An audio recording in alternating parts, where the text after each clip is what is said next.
तो जय हिंद सभी दोस्तों को। आज हम बात करेंगे दोस्तों एसएससी ऑल एग्जाम्स 2026 आर्टिकल 300 से लेकर के 350। यदि इससे पिछली क्लास आपके अटेंड नहीं किए हैं तो देख लीजिए, वीडियो के सेक्शन में आप जा कर के देख लीजिए।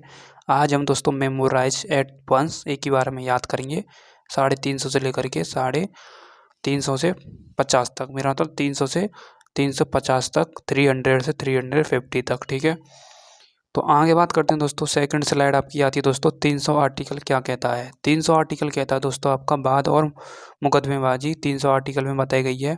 ठीक है, उसके बाद दोस्तों 301वें आर्टिकल में दोस्तों आपका व्यापार की स्वतंत्रता यानी ट्रेड की फ्रीडम बताई गई है, आप व्यापार कर सकते हैं। ठीक है, ये दोस्तों आपके 6 स्वतंत्रताओं में आती है आपकी 19वें आर्टिकल में, जैसे कि घूमने की स्वतंत्रता, भाषण देने की स्वतंत्रता, संघ और समिति बनाने की स्वतंत्रता, रहने की स्वतंत्रता। ठीक है, उसके बाद दोस्तों अब 302वें आर्टिकल में दोस्तों संसद की शक्ति यानी पार्लियामेंट की शक्ति बताई गई है कि कोई व्यापार पर प्रतिबंध नहीं होगा। उसके बाद दोस्तों आपका 303वें आर्टिकल में दोस्तों भेदभाव पर निषेध यानी प्रोहिबिशन ऑफ द डिस्क्रिमिनेशन 303वें आर्टिकल में बताया गया है। तथा 304वें आर्टिकल में दोस्तों राज्यों द्वारा प्रतिबंध यानी रेस्ट्रिक्शंस बाय स्टेट्स। ठीक है, जैसे कि दोस्तों राज्यों के बीच व्यापार और वाणिज्य और समागमन पर प्रतिबंध। ठीक है, ये 304वें आर्टिकल में। तथा 305वें आर्टिकल में दोस्तों मौजूदा कानूनों का संरक्षण यानी प्रोटेक्शंस ऑफ, ठीक है, एक्साइटिंग लो। ठीक है, यानी कानून और राज्यों के एक अधिकार के लिए कानून की रक्षा। तथा 306 आर्टिकल को दोस्तों हटा दिया गया है, निरस्त कर दिया गया है, ये आपको पता होना चाहिए। ठीक है, 307वें आर्टिकल में दोस्तों आपका, ठीक है, अपॉइंटमेंट ऑफ अथॉरिटी यानी अधिकारियों की नियुक्ति बताई गई है। तथा 308वें आर्टिकल में दोस्तों आपका डेफिनेशन ऑफ सर्विस बताई गई है, सेवाओं की परिभाषा। सेवाएं कौन कौन सी आ जाती हैं आप कमेंट बॉक्स में मुझे ज़रूर बताएंगे। ठीक है, उसके बाद दोस्तों आपका आ जाता है दोस्तों आपका 309वां आर्टिकल सर्विस रूल्स। ठीक है, सेवा नियम आ जाते हैं, जैसा कि दोस्तों आपका पता होना चाहिए। ठीक है, 309वें आर्टिकल में तो मैंने आपको बता ही दिया। ठीक है, और 310वें आर्टिकल में कौन सी आ जाती है दोस्तों, जैसे कि संघ और राज्य की सेवा करने वाले व्यक्तियों की, ठीक है, व्यक्तियों की भर्ती। उसके बाद दोस्तों 310वें आर्टिकल में कौन सा आ जाता है दोस्तों आपका, संघ और राज्य की सेवा करने वाले व्यक्तियों के लिए पद का कार्यकाल बताया गया है। तथा 311वें आर्टिकल में दोस्तों आपका क्या बताया गया है, संघ या राज्य के अधीन सिविल, ठीक है, सिविल क्षमताओं में, ठीक है, क्या है दोस्तों, नियोजित, ठीक है, व्यक्ति की। ठीक है, उसके बाद दोस्तों हम आगे बात करें, आगे की स्लाइड में दोस्तों आपका देखो 312वें आर्टिकल ऑल इंडिया सर्विस आ चुकी हैं आपकी, अखिल भारतीय सेवाएं आ चुकी हैं, जैसे कि IAS, ठीक है, IPS, IFS, ठीक है, इंडियन फॉरेन सर्विस, ठीक है, इंडियन पब्लिक सर्विस। ठीक है, ये आपको पता होना चाहिए। ठीक है, ओके।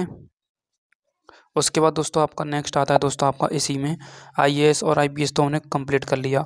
उसके बाद दोस्तों आपका आता है 313वें आर्टिकल में संक्रमणकालीन प्रावधान यानी ट्रांजिशनल प्रोविजंस। ठीक है, 314वें आर्टिकल को दोस्तों निरसित कर दिया गया है, हटा दिया गया है। ठीक है, उसके बाद दोस्तों आपका आता है नेक्स्ट लोक सेवा आयोग, ठीक है, UPSC union public service commission 315वें आर्टिकल में लोक सेवा आयोग, जो कि 323 तक इसके क्या है दोस्तों, अनुच्छेद हैं।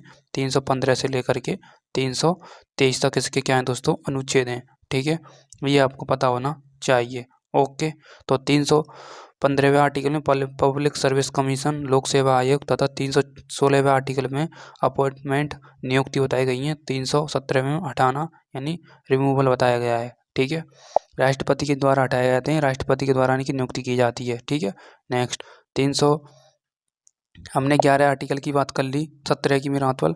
अब 18 की आर्टिकल की हम बात करेंगे। 318वें आर्टिकल में दोस्तों सेवा की शर्तें बताई गई हैं आपकी, और 319वें आर्टिकल में अन्य पद बताए गए हैं। तथा 320वें आर्टिकल में दोस्तों आपका कार्य बताया गया है आपका, ठीक है, क्या क्या कार्य होता है इनका। उसके बाद दोस्तों आपका 321वें आर्टिकल में दोस्तों आपका बताया गया है अतिरिक्त कार्य एडिशनल फंक्शन बताए गए हैं। तथा 322वें आर्टिकल में दोस्तों आपका क्या बताया गया है, ठीक है, एक्सपेंडिचर्स यानी खर्चा बताया गया है। तथा 323वें आर्टिकल में दोस्तों आपको प्रतिवेतन, ये लास्ट का आर्टिकल है, ठीक है, संघ लोक सेवा आयोग का। उसके बाद दोस्तों 324वें आर्टिकल में निर्वाचन इलेक्शन कमीशन बताया गया है। 325वें आर्टिकल में दोस्तों मतदाता सूची बताई गई है, ठीक है, अब वोटर लिस्ट बताई गई है। तथा 326वें आर्टिकल में दोस्तों आपका वयस्क मताधिकार अडल्ट, ठीक है, सर्फ एक मिनट, इसमें दोस्तों क्लियर नहीं दिखता है, मैंने आपको पहले बताया था। ठीक है, सरफेस, एक मिनट, हर वयस्क का अधिकार, सशक्त लोकतंत्र का आधार। ठीक है, नेक्स्ट। उसके बाद दोस्तों अपना हमने यहाँ तक तो कंप्लीट कर लिया 326 तक। अब 327वें आर्टिकल की हम बात करते हैं। संसद की शक्ति बताई गई है, जैसे कि संसद की शक्ति में 2 पॉइंट हैं। संसद को चुनाव से संबंधित कानून बनाने की शक्ति है तथा लोकसभा और राज्यसभा और विधानमंडलों का चुनाव। ठीक है, उसके बाद दोस्तों आपका राज्य विधानमंडल की शक्ति बताई गई है इसमें, तथा इसमें दोस्तों आपका अदालत के हस्तक्षेप पर रोक बताई गई है। 326, 27, 28, 29। ठीक है, मेरा तो 24, 25, 26। ठीक है, क्या है दोस्तों, एक मिनट, 24 तक तो हमने यहाँ पर बात कर ली, 25, 26, 24, 25, 26, 27, 28, 29 ही हो गया।